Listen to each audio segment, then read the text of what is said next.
Today we're going to use a lot of Prussian blue, but not just that color. We are going also put inside a little bit of black and a little bit of red. And in reality, this is what the color is going to look like, and it's very vibrant. But in reality, we're going to paint something which is one of the windows on the facade of the Duomo. And it's really interesting because actually the marble that we are painting with this color, the Prussian blue plus the black plus a little bit of red, that marble is actually greenish. However, when I'm painting it, I decided to do it bluish because when you are downtown Florence and you're looking up to the facade of the Duomo, that marble does not always look green. Sometimes it's kind of a bluish green, but many times it actually looks blue, Prussian blue. So because I like Prussian blue better than green, I'm going to paint it Prussian blue. But it's going to be on the dark side because I think this architectural feature of the Duomo, which is one of the windows, those are some of the most curious and interesting parts of the Duomo. And this was originally an hour-long video, but we're going to fast forward some of the parts because it's just too long, and you're going to have the opportunity to learn certain things that you don't need to see exactly how I fill out these places. By the way, if you'd like to support my watercolor channel and my tutorials, you'll find my link to my Etsy shop down below in the description. And you can find paintings and prints of pretty much all of my tutorials. But if you have a special photo or if you want any of these tutorials to be painted for you original, I can definitely do that. And I'll send you my watercolor. But also you can send me your own pictures and I'll paint anything you like, including pets, portraits, family members, or places that you love. So as far as windows go, the Duomo, the Dome of Florence, has 44 windows. Some are really big and on the sides, and some are really tiny. They are on the top and you can barely see them, but basically the big windows that are on each side, they are all different. And I'm not just talking about the mosaic inside the window, because there is a mosaic, and it's basically a window pane that has a very specific design, and it's actually stained glass windows, and they're part of this interior which is very artistically programmed. It's supposed to shed light inside, but not in a sharp way, but filtered through the colors of the stained glass. And the number of windows on the Duomo is 44. And there was actually 45 windows, but history has it that one day there was a thunderstorm and a lightning destroyed one of the windows. It struck the window and the whole thing shattered. So what's remaining, and the window has been walled up. There is it's not visible anymore actually, and there are these 4 large windows on each side, and so it's 8 total. And then there are more windows. There are smaller windows, and plus you have this enormous rose window. It's called rosone in Italian, and it's the rose window on the facade.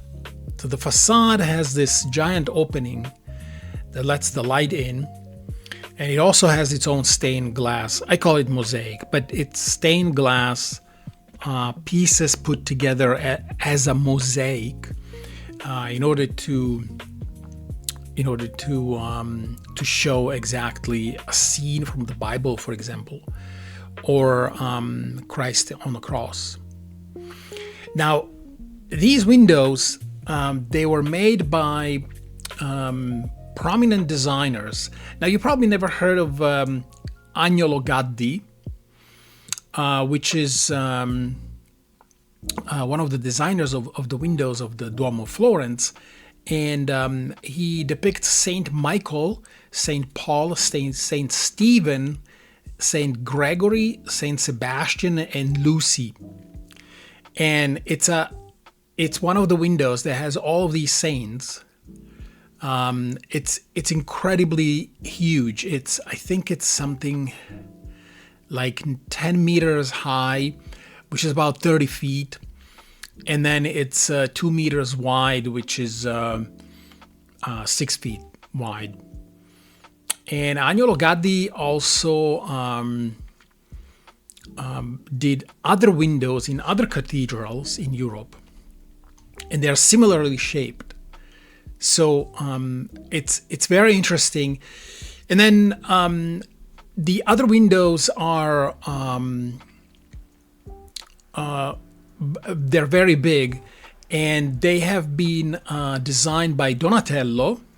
It's the guy that did the David, and then Lorenzo Ghiberti, and then Paolo Uccello, and also Andrea del Castagno.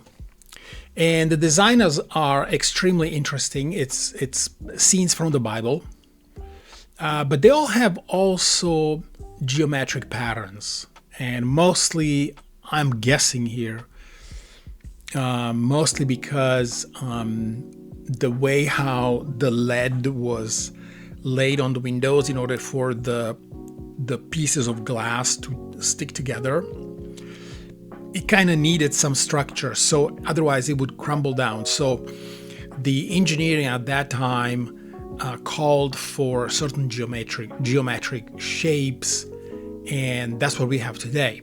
And basically what you see in the painting that we are doing right now, there's 3 fundamental kinds of marble.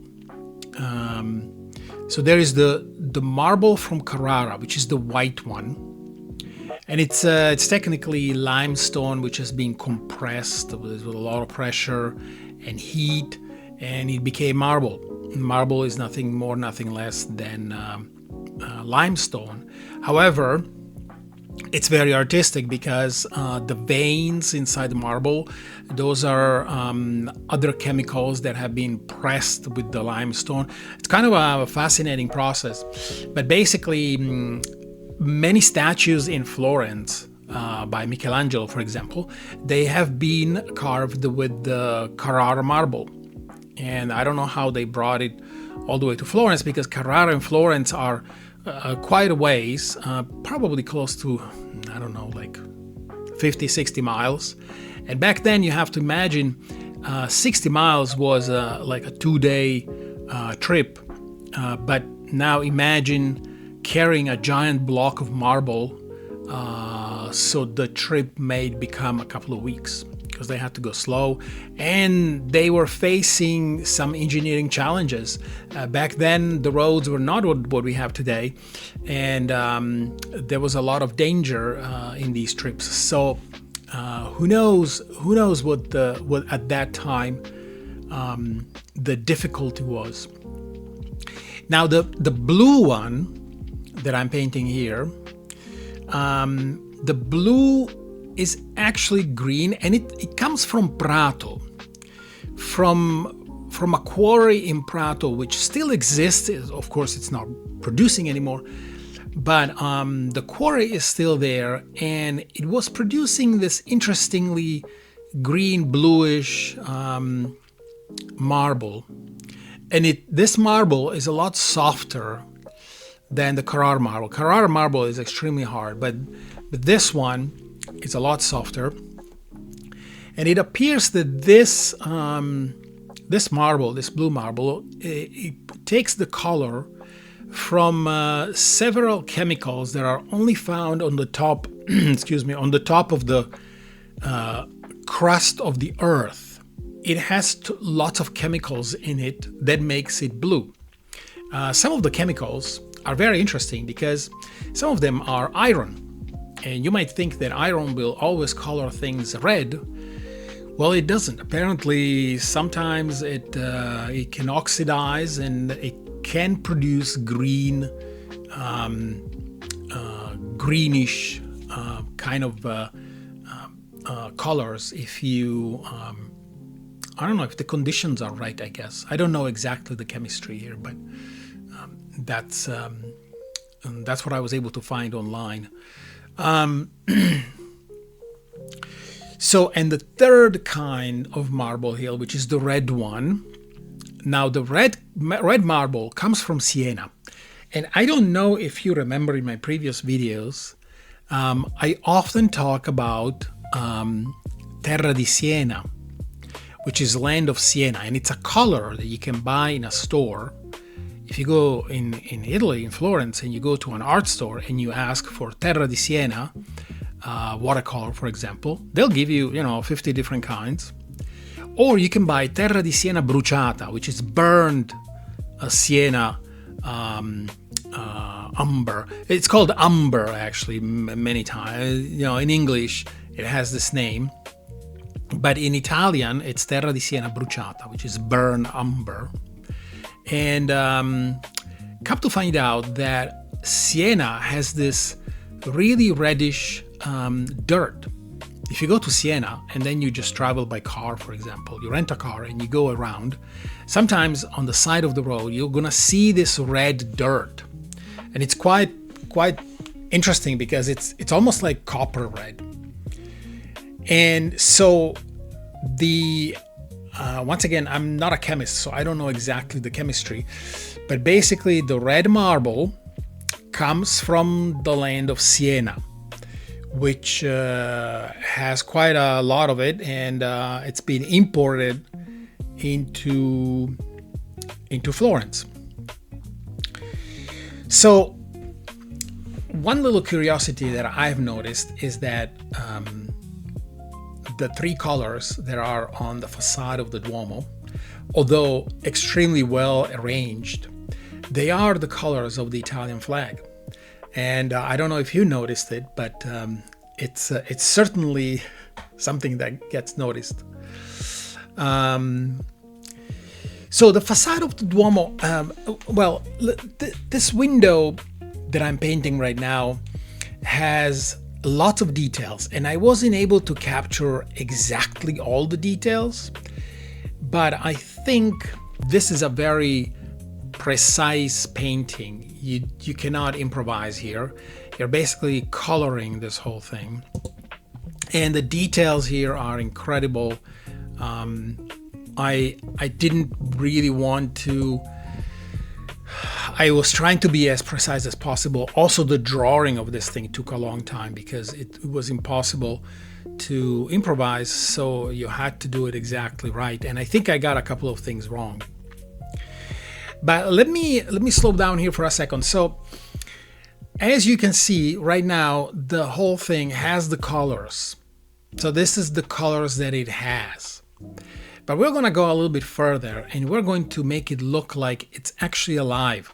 Because at this point, you might be thinking, well, we are done, because like we put all the colors in, like a coloring book. We put all the colors in, and now what else is there to do? And this is it.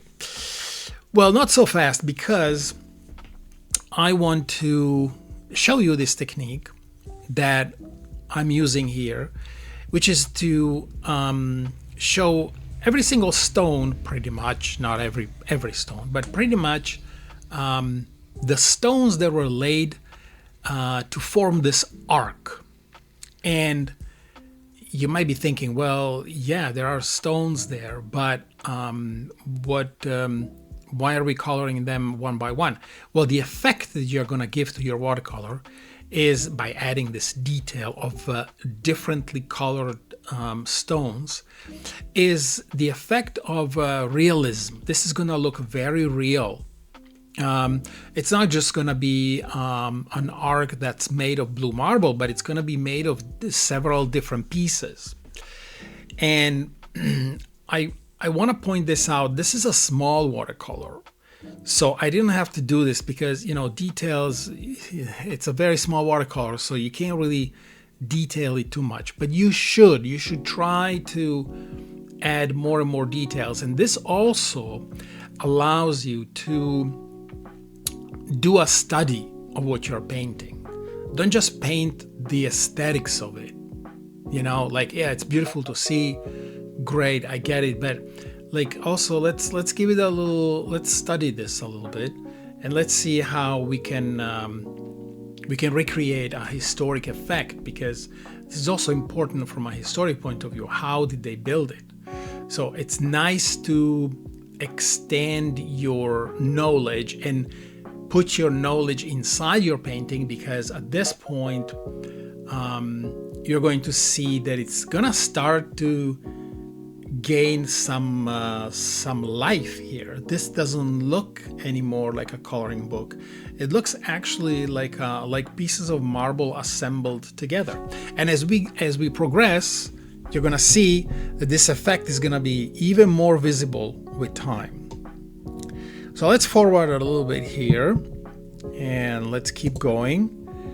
And I'm adding some more details, still with the blue marble, the green marble, and I'm trying to add some more details. And then I'm also going to use some yellow here, because the white marble takes up on these shades of yellow if you look at it from the distance. And the reason being because there is other colors there. They reflect light. So sometimes in certain areas, the white marble, it's not a shadow. It's just the white marble tends to yellow out in real life.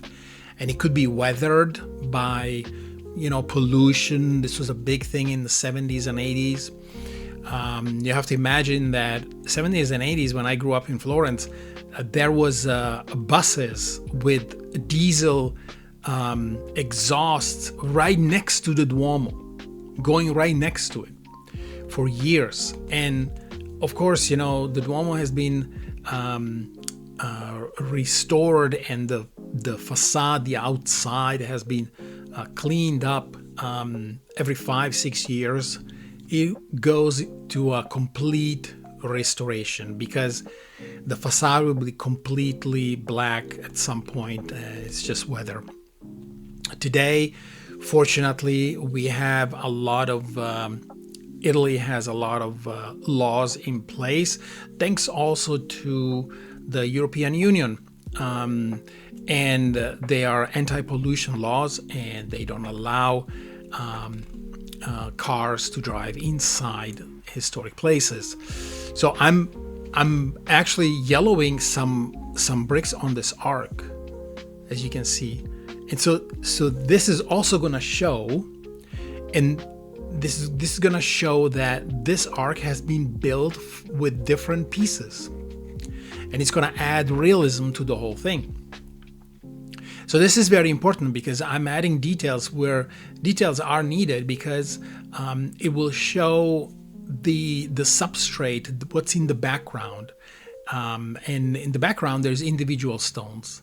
And this is going to look a lot better, because your eye is actually perceiving it like this when you look at the facade and you see the marble. You are going to see these differences. Pull up any photo on Google of the Duomo, and then of the marble on the outside, and you're gonna see it now. While before you may have missed it because there was no, you just thought it was white. And let's start putting some shadows.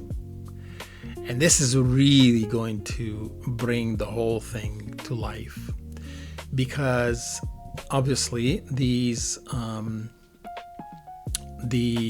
the window is three-dimensional. There is different layers of marble, and some are closer to us, some are indented inside, and so we are going to create, for example, the window that has the stained glass. That's like very inside. There's like a niche almost. Oh, it is a niche. There's a niche inside the side of the Duomo, and that window lives inside this niche, while everything else outside is more closer to us. So that's gonna be more flat, but I really want to add some shadows inside that niche, and I'm just going to apply shadows here, which is the shadow is, I'm not using pure black, but I'm using the Prussian blue plus black plus red. So I'm using the same colors, and I'm using them as the shadows, and you're gonna see that it's all gonna come to life because these shadows are going to tell me where the indentations are, where the things in the background are. And we can fast forward here a little bit. I just want to show you the final scene, and I'm also coloring I'm putting some weathering here because there is this is like almost like a little balcony here, although you can't really see it from here, but it's a little balcony, and I am underneath this. There's always, when it rains it gets the rain basically goes down the facade, and it makes it very dirty. So I want to replicate that because that's real. And then underneath the little balcony, I'm going to put a big shadow because that's actually indented outside. So when the sun shines on it, that's indented outside. And let's forward here a little bit. Okay, I'm using here my little teeny tiny brush because it's optimal for these little details, and it's optimal to detail this thing so that it looks real. There's a lot of cute little things like the stones didn't quite adhere one to each other, and so that creates a darker spot, and I want to reinvent that darker spot. I want to show it because it's very important, because that gives the impression of a real stone. And in fact, later on you will see I'm also gonna weather the white marble, because that one also could have chips and things that fell off through the centuries. So I'm going to mark those chips with my little brush, and it's just going to be really teeny tiny pieces now and here and there, but I want to see them.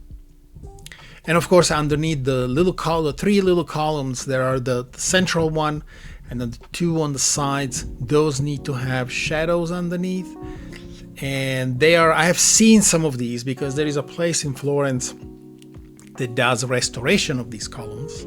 It's very, very close to the Duomo.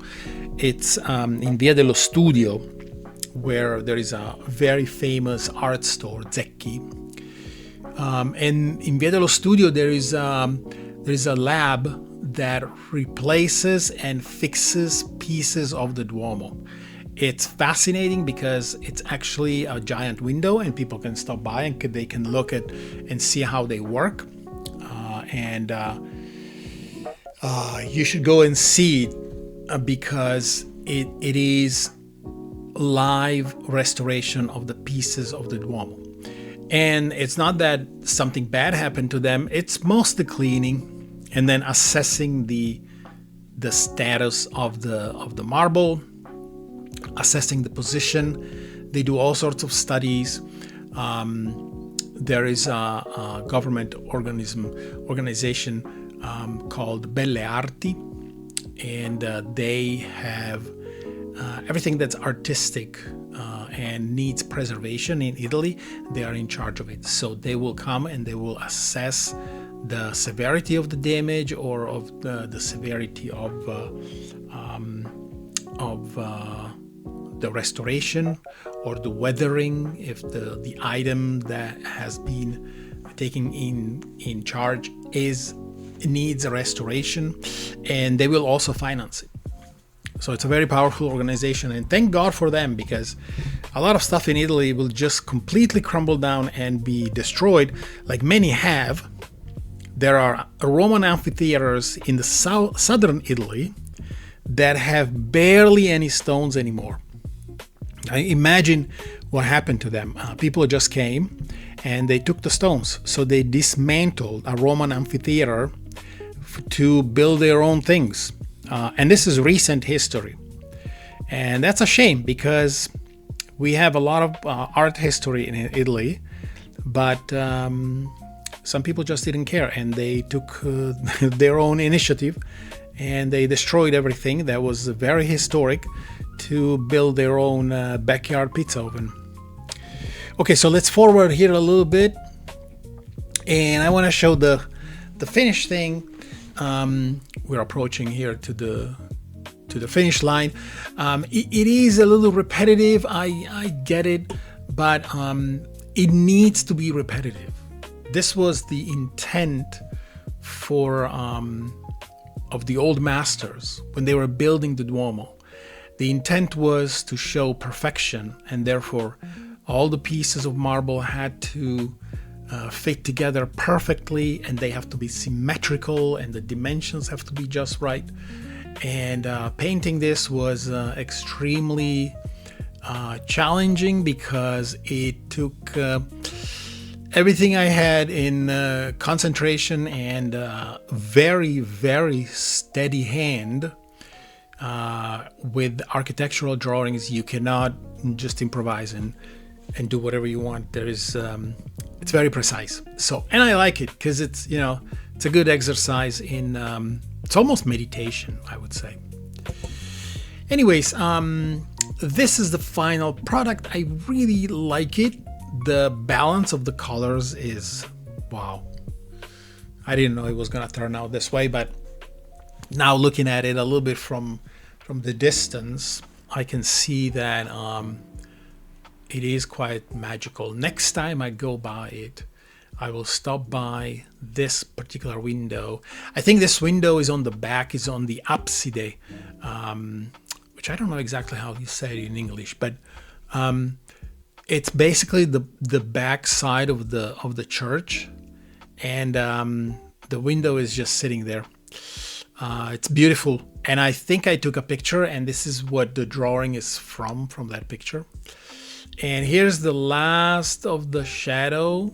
This is probably the most important shadow, because it basically shows that window is way inside.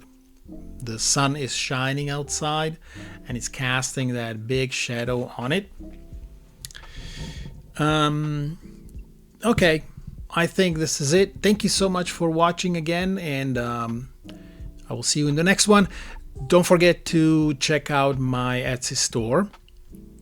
I'm going to upload many more watercolors to it, and stop by, check it out, because there's going to be more. There's about 76 watercolors right now, but I'm going to upload a lot more. Thank you so much.